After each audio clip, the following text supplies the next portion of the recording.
That is the difference in the level of different master. Okay, next slide. So let's do manana. Manana is contemplation. See, Swamiji say that when we are doing, that means doing intellectual contemplation of the truth.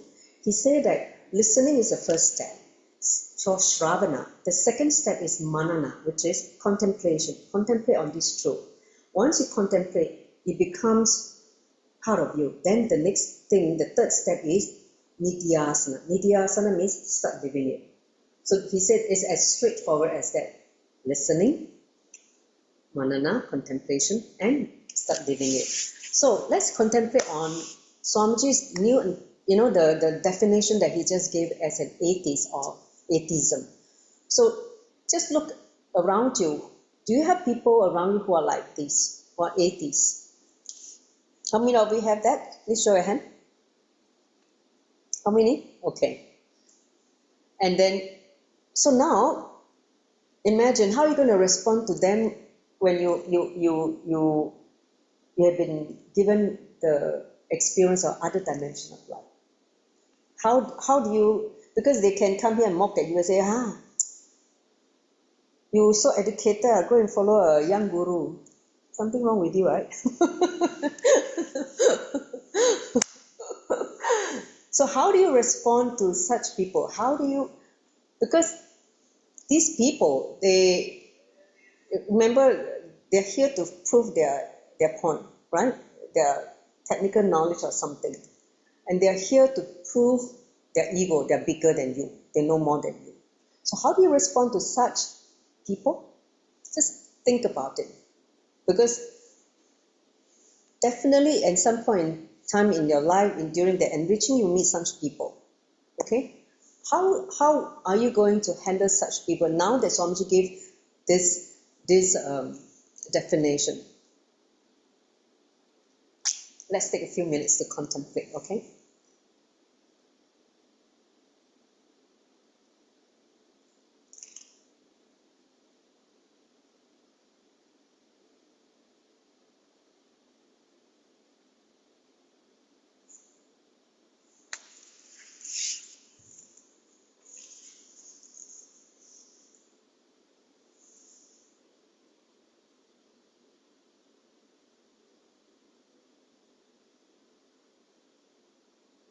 I tell you, when I go on social media, and sometimes I meet a lot of people who only study textbook, okay? They only know textbook stuff.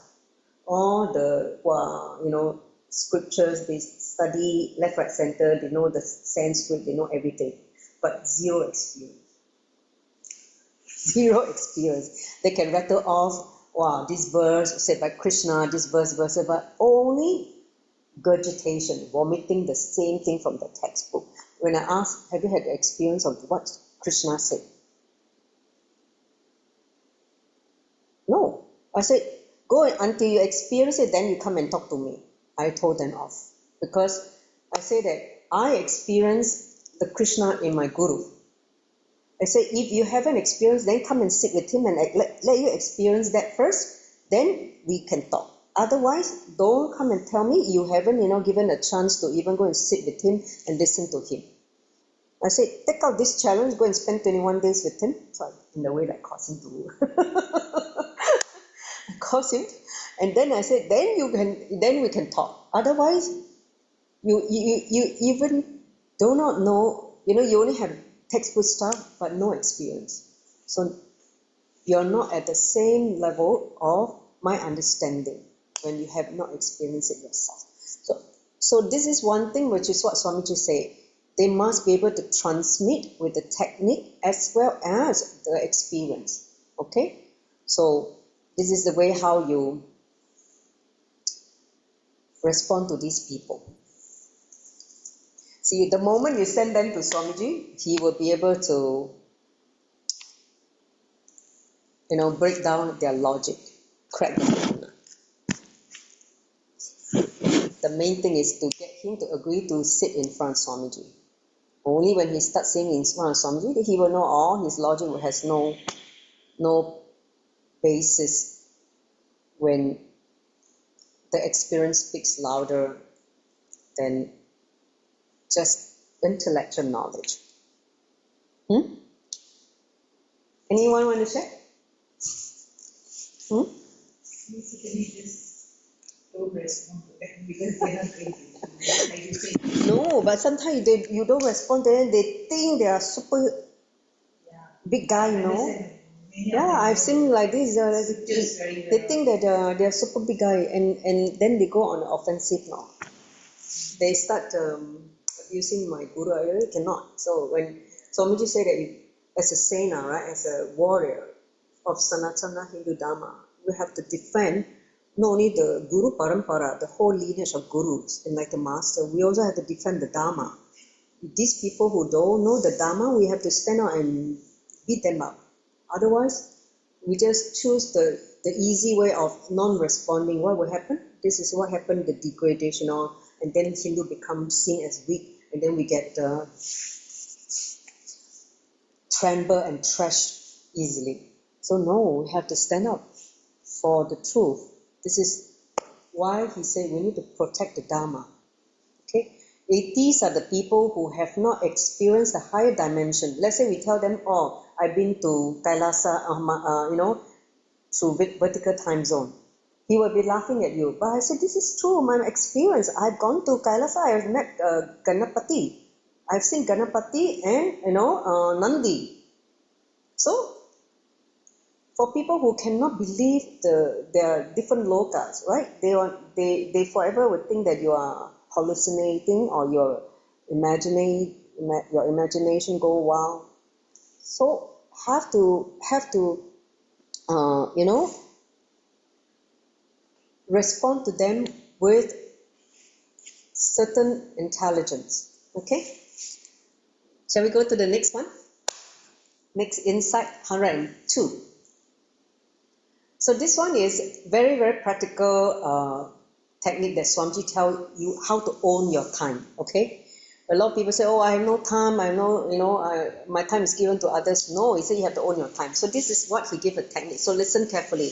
If you are one of those victims, he say, "Oh, I have no time," please listen to this satsang. He say, "What do I mean by the word having time?" He said, "Having time means the time is your own. You should be the owner of your time, not your thoughts or something else or someone else." He said, "Look in at this simple thing. Are you the owner of your time? Are you the owner of your time?"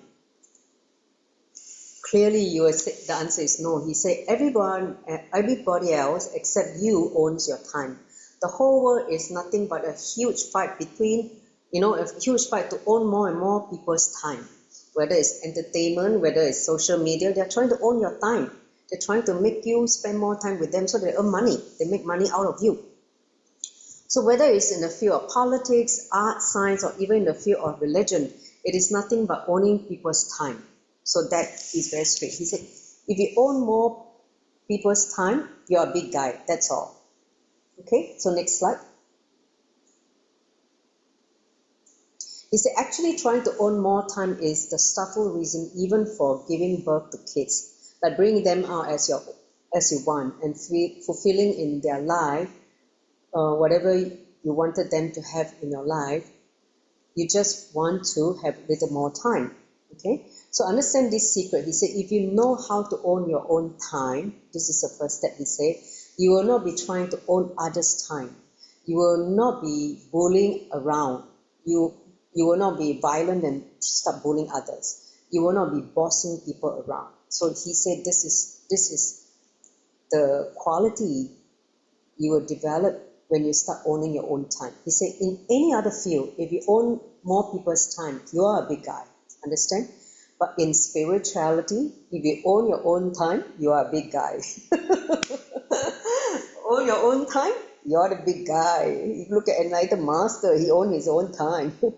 But in the outer world, if you own other people's time, you're a big guy. Next slide.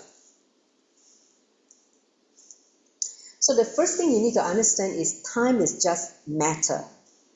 So the first thing you need to understand is time is just matter. You can touch and feel. So the first thing you need to understand this, will you have respect for yourself and you matter. You understand that you can own time, matter. As long as you think the first thing you need to understand this, will you have respect, untouchable, indescribable, you will think that this is too big. Time is simple matter. Just like this handkerchief, if you're holding a handkerchief here, you can own it. So the second thing you need to catch, okay, besides knowing that time is matter, the second thing is decide to hate everything that tries to own your time. Everything that tries to own your time, hate it. Just escape from it. Even if it's your guru, if you think that I'm trying to own your time, escape from me, he said. Understand, if you think I'm trying to own your time, you have a wrong concept about me. I'm constantly trying to make you own your time. So people think that, oh, by doing Swamiji's work, oh, I don't have time for myself. I'm trying to, I feel that my quality of life is going to suffer. I have no time to do seva. If you have that as a concept, then understand you have wrong idea about him. So next slide. So he said, this is a technique he's giving to all of us to own your time, okay? So he said, take the next 21 days, because why 21 days? He said, 21 days, if you do something 21 days non-stop, you develop a new muscle memory, a new habit. If you want something to be as part of your life, just do it for 21 days without stopping, it'll be part of you, understand? So he said, take 21 days, and make your daily routine very stable by creating a timetable for yourself. So this is Swamiji speaking. He said, let's say you decide to wake up every morning at 6 a.m. You'll be doing this. You'll be doing yoga, and then 6:30 you'll be doing that. By 7:30 you'll be doing certain things, and so on, okay? He said, make a clear timetable from morning to night, and decide that you will not change your routine for any reason for these 21 days. Tell your mind that you will be comfortable and happy doing whatever that has been scheduled for that time. Okay? So don't allow the mind to say, oh, this is so boring, this is like same thing. Don't entertain the mind's likes and dislikes, whatever. He just said, start doing this consistently. He said, that's all. You will own your time. This is a very powerful process. Okay? So this is a technique he gave to own your own time. Next slide. So we're going to do this. I want all of you to do this technique, okay? So, of owning your own time. You can just pen down if you have a, do you want to do it? If you want to different time for you? Yeah. You have to take some paper and pen. Just work out a rough schedule. Take the next few minutes, and then you're going to do it for the next 21 days. And then stick to it for the next 21 days.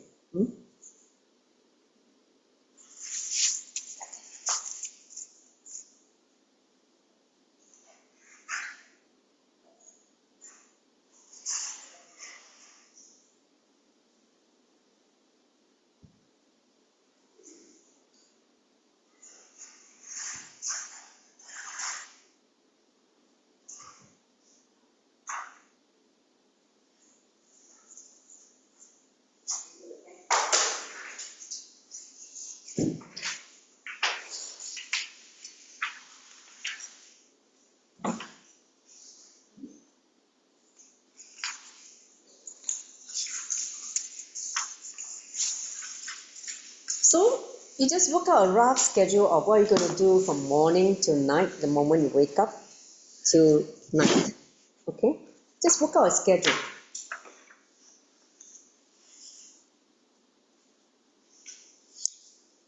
If you're constantly struggling to make time for yourself, to nurture yourself for your own spiritual growth, this is a time to do this technique, okay?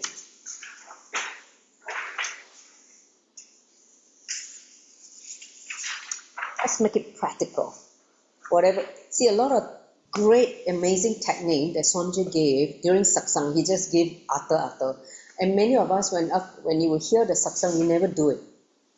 So many gems that he has given during satsangs, past satsang. Only when we revisit some of these satsangs and start integrating it into our lives, you never actually even remember this thing was spoken or given. So write down.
See, some of you who have been following Swamiji, he gave us a certain spiritual routine, which we've been following for many years.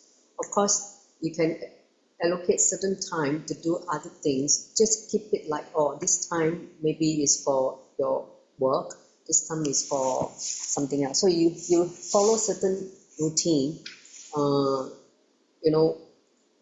in such a way that you have the we call that the integrity to follow through in the next 21 days. Okay?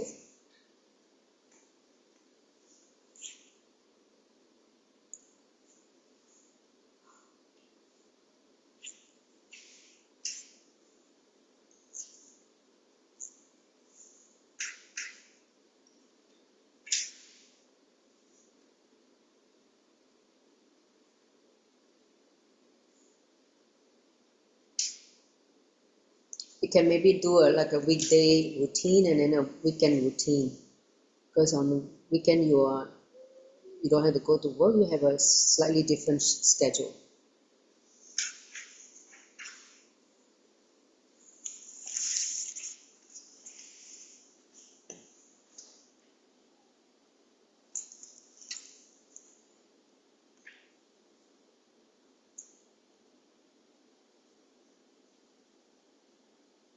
Okay? How are we doing? Okay? Great. So if you haven't finished, you can take time to do it later on. Let's go into the next insight, the third insight for this week. Insight number 103, this is a technique he gave to the straight way out of ignorance. Okay? So ignorance are nothing but darkness that make you mess up your life or create more karma. So definitely want to get out of ignorance. So he gave certain technique when he was expounding on the Yoga Sutras of Patanjali. So here it is, he said, the great enlightened yogi, Patanjali, gives you a very powerful technique to be out of ignorance, to raise you to the highest coherence. He said, this is a process which you can practice the whole day. It is the only process which can change your muscle memory. Understand? See, people say reprogram your muscle memory, your biomemory. Your muscle memory is what needs to reprogram. You know why? Because when you develop your muscle memory, it was programmed unconsciously due to certain habit when you were young or certain lifestyle you were living. So it has become your muscle memory. It's like an automatic thing. So he said, please understand, each technique or method transforms some part of you. Like for instance, if you practice yoga daily, your body will be transformed. You get lean body, you become a yogic body, your body becomes stronger, more flexible, etc. And if you practice unclutching, which is a meditation technique that Swamiji gave, your mind will be transformed. You'll be able to unclutch from anything and nothing will touch you at all. You'll never be imbalanced forever. You'll be so calm and relaxed, okay, unclutching.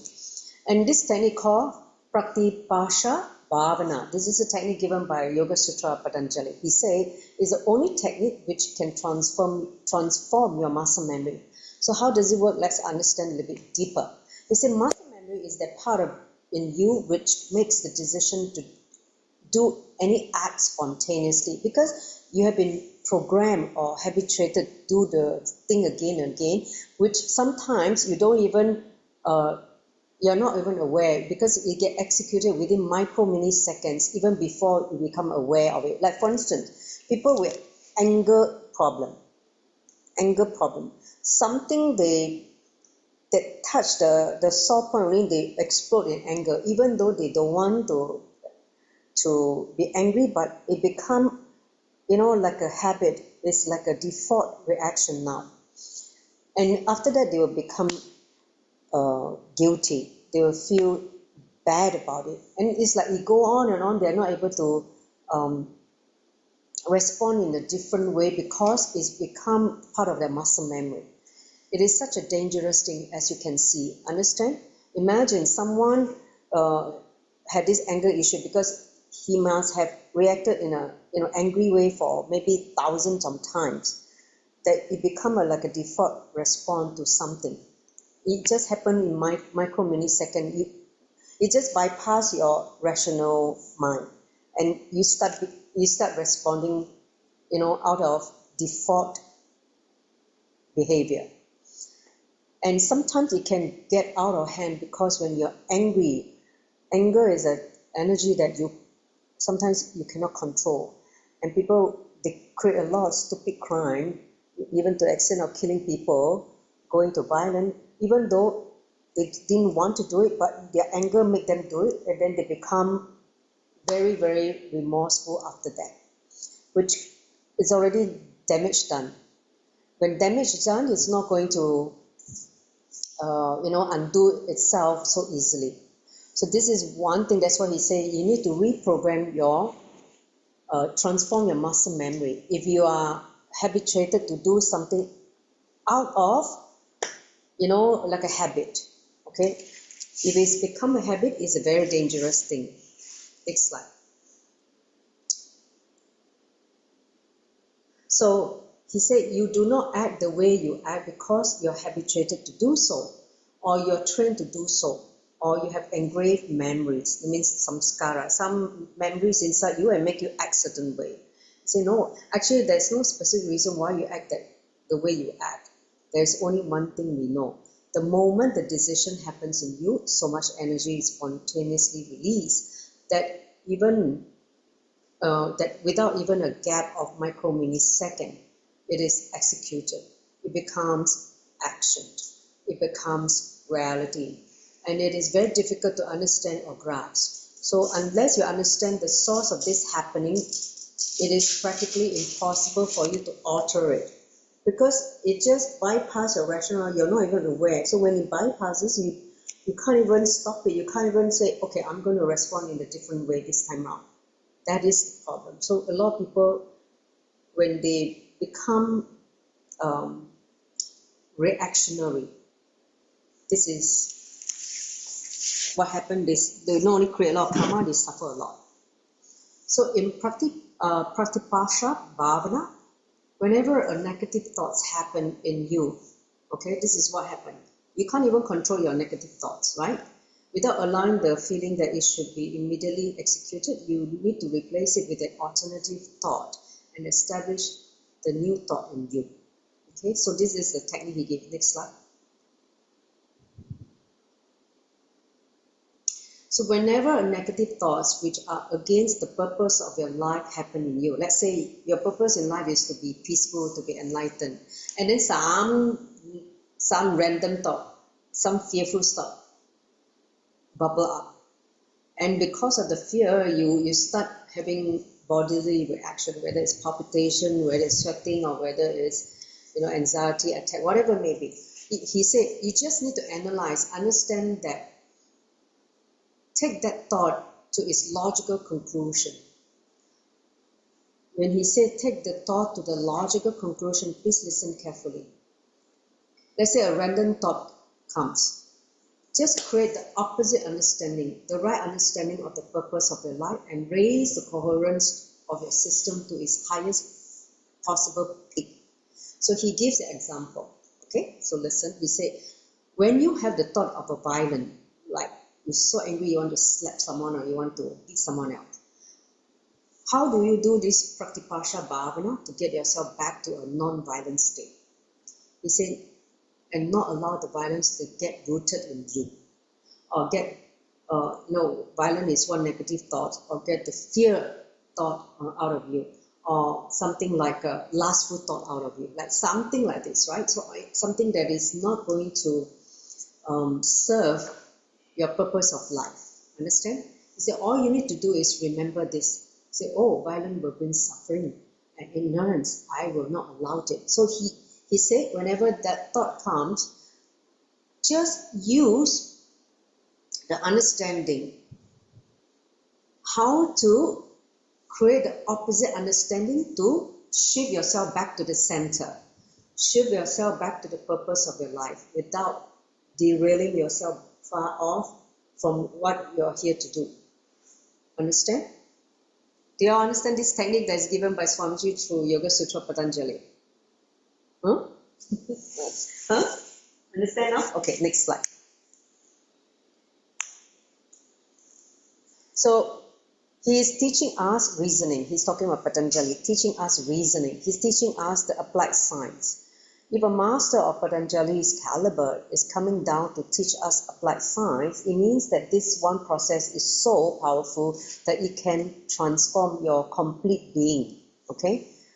And the word confidence means the courage to live and execute the truth that you grasp intellectually. Have confidence in your understanding and execute that understanding very strongly. He said creating the Pratipasha Bhavana simply means creating thoughts contrary to the negative thoughts arising in you, which happens on and off, and bringing yourself back to your center. It is not such a difficult job, but people feel lazy to do it. People either lazy to think about it or lazy to do the inner work. So don't allow such laziness. Some just talk about mental laziness, not just physical laziness, but mental laziness means what? Not willing to take certain thoughts to its logical conclusion. Let's say a thought of violence happened, a thought of stealing happened, a thought of non-integrity happened. Oh, today I feel tired, I don't do yoga. I'm just going to skip yoga. Or today I didn't do puja, it's okay, never mind. Tomorrow I'll continue. When you allow and entertain such non-integrity or thoughts that is derailing you from your purpose, how are you going to bring yourself back to the center? You need to do it exactly the opposite to bring yourself back to the center. Understand?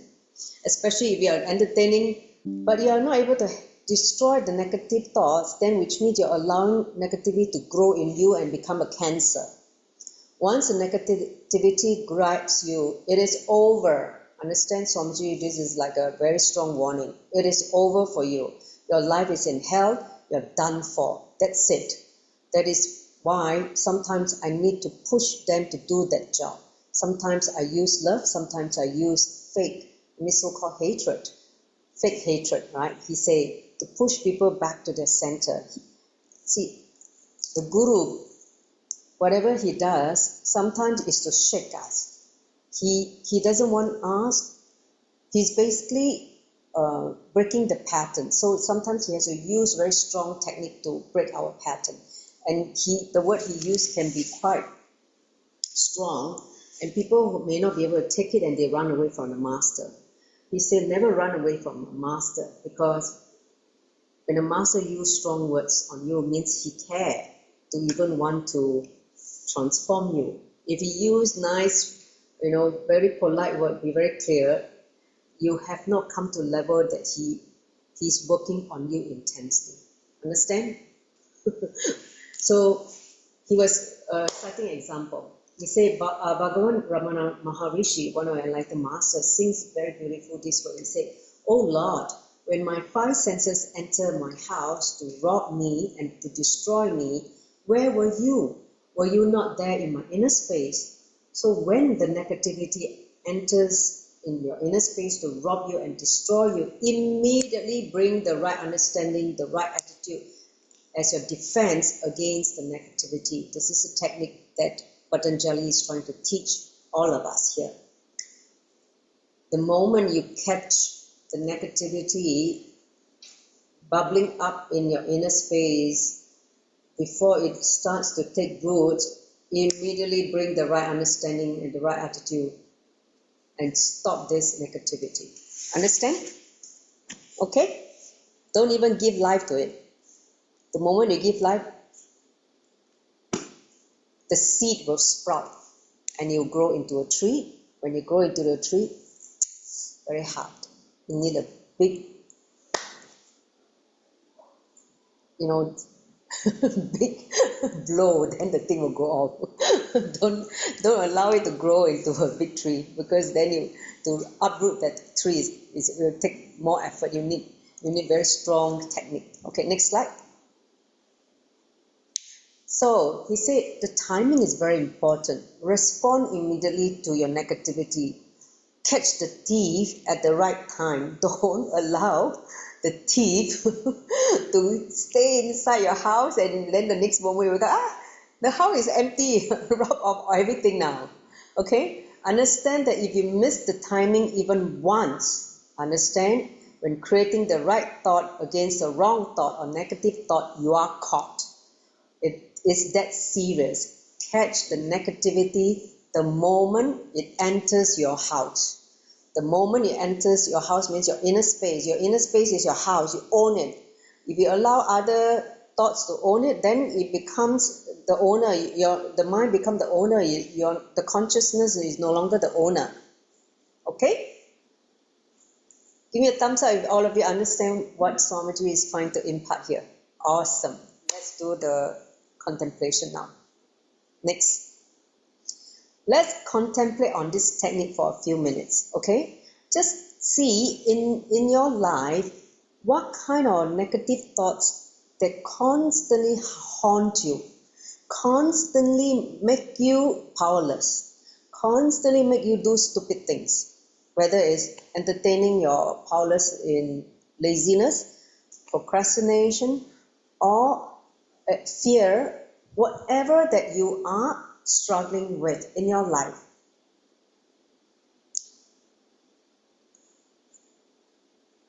Now use this technique. see how you can use this technique to rein yourself back to the center and respond in the right powerful way.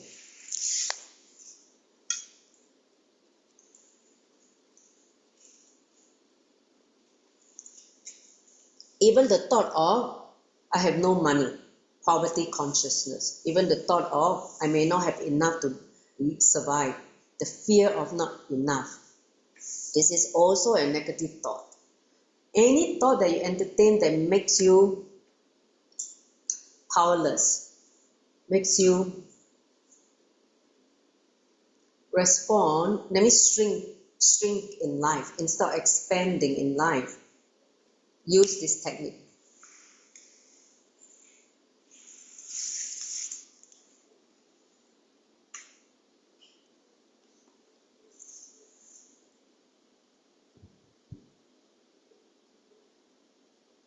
Just look in your life on a daily basis, what kind of negative thoughts that you constantly cherish, you constantly entertain, that make you shrink, make you not able to have the courage to live your life purpose. See, we all know here our life purpose is to discover our consciousness for enlightenment, right? Anything you entertain that bring you down from that level, write it down. You still have the paper? Write down what are the thoughts that you constantly cherish, entertain without your awareness. Catch the thief now. This is the thief who robs your pure awareness. Who are the thieves? Catch them now.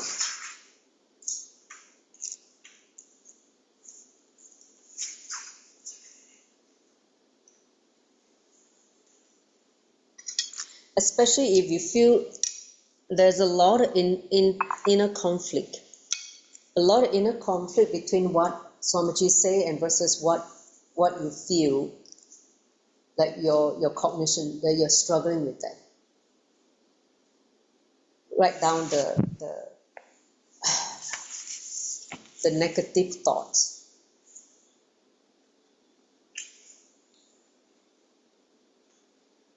Make this a working session so that you can start integrating into your life.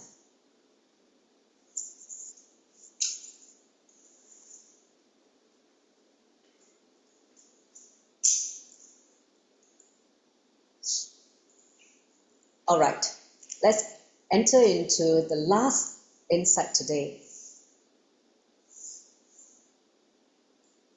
So, the last insight for today is 104. He said, give life to what you want. This is another technique. He said, conflict-free life is the only way out of depression.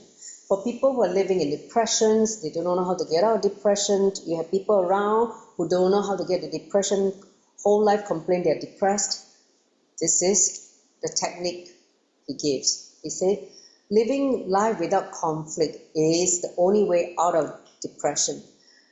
That means people who have depression, they are entertaining conflicts in their life. They don't want to face the conflict in their life. That's why they fall into depression. So he said, learn the art of prana pratishtha. Prana pratishtha means energizing, giving life to whatever you want. It's just like when a master gives prana pratishtha to this paduka, to a deity, he's giving life to the deity to become a living, intelligent, independent intelligence. But here he's asking you to learn how to give life to what you want to nourish and nurture. He said, then you will just live a conflict-free life. He said, understand this is a very simple truth. But a lot of times simple truth, people don't live it. So he said, during his Parirajaka, which is wandering days, Swamiji left home at the age of 17 from Tiruvannamalai to live as a sadhu, like a monk. It's part of his, training before becoming, enlightened master. So during his wandering days, he said, I was one resting at noon under a tree. He was just resting under a tree with my head on a small stone, okay, resting on which some turmeric powder were applied in that small stone. Then usually when turmeric powder is smeared on any surface, it keeps away snake, right? So some people maybe sprinkle some turmeric, they're thinking that, or they're trying to discourage the snake to hang out there. So Somchi thought that that is maybe was a snake infested area under the tree. So somebody has rested here, and before him, so had applied some turmeric powder to keep away the snake. So he thought that, okay, somebody has rested there and put some turmeric powder. So he never thought anything other than that. So he rested his head on that small stone. Okay, next. So around an hour later, okay, a villager, a guy who lived about 2-3 kilometers away from this tree, came running towards him, shouting, "How dare you put your head on my Shiva?" His deity. "I saw in my dream that someone is showing disrespect to my deity, my Shiva." So that the villager was shouting at Swamiji, okay? So when he came near and saw that I'm a sadhu, a monk, he said, "Oh, because you're sadhu, I'm sparing you. Otherwise, I would beat you up, I'll have broken your head." Because you're showing disrespect to my deity, resting your head on my Shiva. He was just saying. Then Swamiji was shocked. See, the villager has been worshipping this stone as Shiva, and he had this telepathic connection, okay, with the deity. So he was sleeping in a house a few kilometers away. Then he saw in his dream that someone is resting on their head on his deity. So Swamiji was so amazed at his clarity and his ability to do prana pratishtha, giving life to his, basically ideal as he wished. That means he has given life to that stone as his deity, his Shiva. Okay, next slide. So understand, in your life also, a conflict appears as reality only because you give life to it. Understand? You are the source of that conflict. You give life to it. But a lot of people don't want to own it. People don't even have awareness that they are the one who give life and created the conflict in the first place. But because you perceive it, you forgot that it was you who gave power to that conflict. So in the villager's case, the guy who chased Swamiji, he said even though he was able to experience the stone as his Shiva, his God, he did not forget the truth that it was he who gave power to it. It was he who did prana pratishtha to that stone. Okay? So whenever you see that you're giving power to your perceived conflict, take back that power and give it to life. Sorry. Give it to life, because life has no conflict. Okay? Understand? If you give power to life, you will live a conflict-free life. If you're given life to conflict, it is hurting you, it's making you, very messy and make you suffer. He said, just move it to life. That's all, nothing else. It is you who is going to decide whether to give power to the conflict or give to life. This is your decision, your choice. Whatever that you're facing, if you feel that there's a conflict, where you're going to give the power, is it to the conflict or to life? We have the freedom, if you are aware, the freedom to give life to what you want, whether it's suffering or freedom, liberation. Next slide. So always be optimistic, even in the last moment of what you think as the worst crisis. Life can take over. Understand? See the recent case of how in India the Rajapalam and the other Ardinam was being, attacked. The sannyasis were attacked. They were being moved. The deities, the property was almost going to be taken away and all that, right? But if we hold the space, giving life, even that can be seen as a worst crisis. Never fall into the powerlessness. Allow life to take over, life to unfold itself. Trust life. Trust life means the higher force, whether it's cosmos, whether it's guru, whether it's existence. When you trust that, it has the ability to create miracles. Swamiji say, this is what I call doing prana pratishta to life.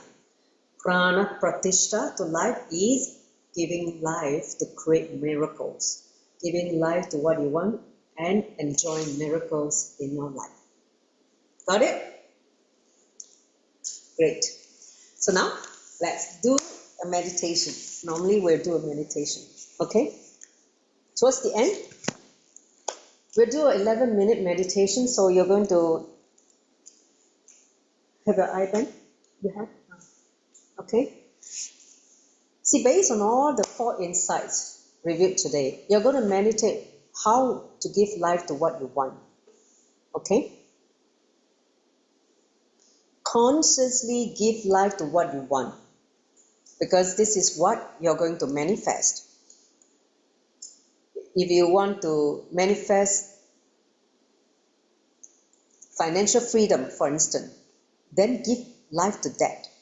Okay, so now please put on the IBAN. I'm going to play Mahavakya for 11 minutes and then we can enter into the meditation itself.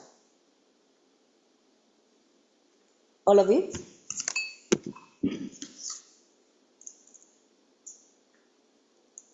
Allow Swamiji to show you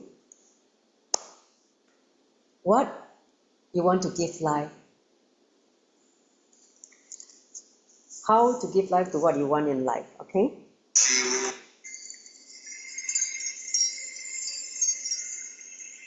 I welcome you all with my love and respect. Stop now. Let you all open all your 3 eyes. Om Nityananda Sit now in any meditative posture. Close your eyes. Wear the IBAN. Om Nityananda Paramashivoham.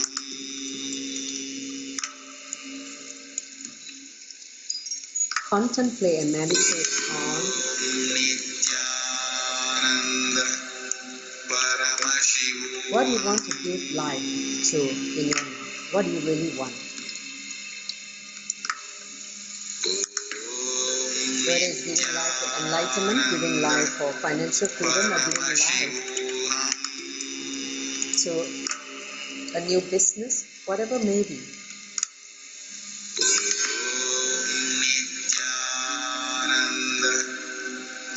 In the process, any negative thoughts that comes up,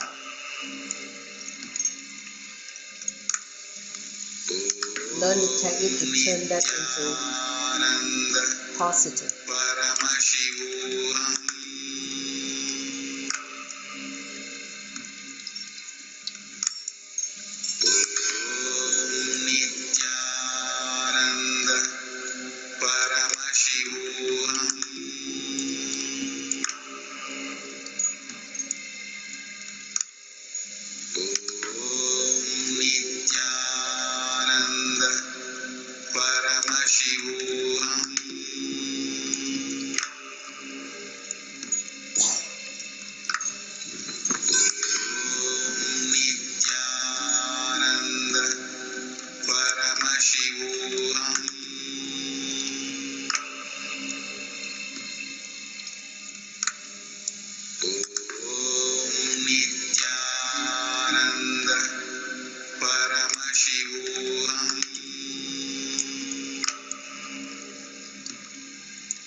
Relax slowly, very slowly. Come back to this body awareness, breath awareness, and you can slowly remove the eye band. So how was your meditation? Good? Great. So I hope you managed to receive some insight from Swamiji through this meditation when you're contemplating on what you truly want to give life to, the things that you really want to give life. You can share on the chat. I will go finish the last few slides very quickly. So again, a reminder that every Tuesday we provide Nitya Spiritual Healing and Manifesting Shakti physically in the Adinam. So do invite people if they have any issue related to health, wealth, relationship, they can come. Next. So the other thing is also we invite everybody to become the e-citizen of Kailasa. There are so many benefits that you will receive besides, attending program and even have a chance to talk to Swamiji online. So you can contact any of the Raja Sabha members who can help you to facilitate this signing up process, the e-citizenship of Kailasa. Next. So the next week will be the last lesson of this volume 1 of Insights from the Avatar. So it's happening on the 2nd of April. So do join us if you are available. Otherwise, join us online. Next slide. I think that's the last slide. Okay. So if you don't have time to share, if you're very shy to share, you can share in the group, the Insight for the Avatar group. You can share in that group. Okay. So anyone want to share? You want to share? Yeah. The thing is, living life with perspective. So what I did was, instead of this, give life to life. That's what I got tested. Instead of just thinking all the things, how you have to give life to your life as it happens. Exactly. In between, it was what I felt instead of picking and choosing something. But basically, this will really put up for everything. Because we always, there's never a time where you will be 100% there every time. So Yes. if you give life as it happens, we expect that otherwise, we always till today we cannot expect expect something, expect me for that. And to let life be life, then the possibility is it's always a chance. Yes. That's what I instead of giving any particular area, just give life to life so that if you know how to give life to life, let it happen. Yes. Let it, Because you trust life. so that's the revelation I've got today. Nice. So ability to trust life is a big thing. So that even, let's say I was at this 2018 problem, all these problems, everything is there. But we are concentrating so much on this most of the time. Yeah. So if you give life and say it will happen, healing will happen. Yes. But then it is automatically, it's happening in you that you can feel it. So you don't have to keep on worrying about it. Correct. See, instead of letting go, you clutch to that worrying thought. Then you're giving power to that worry. So that's But people don't know. They think, oh, because the mind, they're not even aware that they're doing that. automatically it goes into it. Yes, that's what we were practicing. The very first two slides were saying how we are giving life to what we don't want to experience. Correct. It's a So, very good revelation today. awesome. What about you, Alex? Punananda? Today, his first time joining today, so I do not know how he feels about today's lesson. Yes, I just want to build on what you just said, right? Sometimes, what is the reason we cannot live our life? It's because we were all clutched by many inhibitions, right? We were all, we were clinging to all those things that we worry, that we fear, that we are not happy about in the past or in the future. And so what I want to give life to, is the power of completions, right? Because completion is a technique, is a process to actually help us in a very practical sense to unclutch, to relieve, from all those incompletion that we have in a day-to-day life.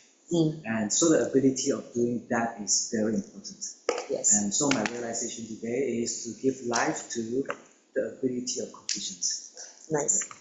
So that we are always able to live in a state of complete completions. Yes. This is our original space. Coming back to the original space is the power. Great. Anyone else? Otherwise, we will conclude with the Purna mantra. So, you can share in the group. I would love to hear what the rest feel. So, don't forget next last session, okay? Next last session is going to be exciting. Okay, come. Let's finish with the Purna mantra. So, join the palms together, bow down to Swamiji in deep gratitude for the wonderful revelation that he gave all of us, each one of us, in a very unique way, individually, tailored to each individual. Let's conclude with the Purna mantra. Om Purnamada Purnamidam Purnat Purnamudachyate Purnasya Purnamadaya Purnameva Vashishyate. Om Shanti Shanti Shanti Hari Om Tat Sat Sovam Bhagavad Shri Nityananda Paramashiva Paduka Paramastu. Om Nityanandam. Nisita, do you take a screenshot? Okay. All right. So, see you next week. Back again. Take care, Nityanandam.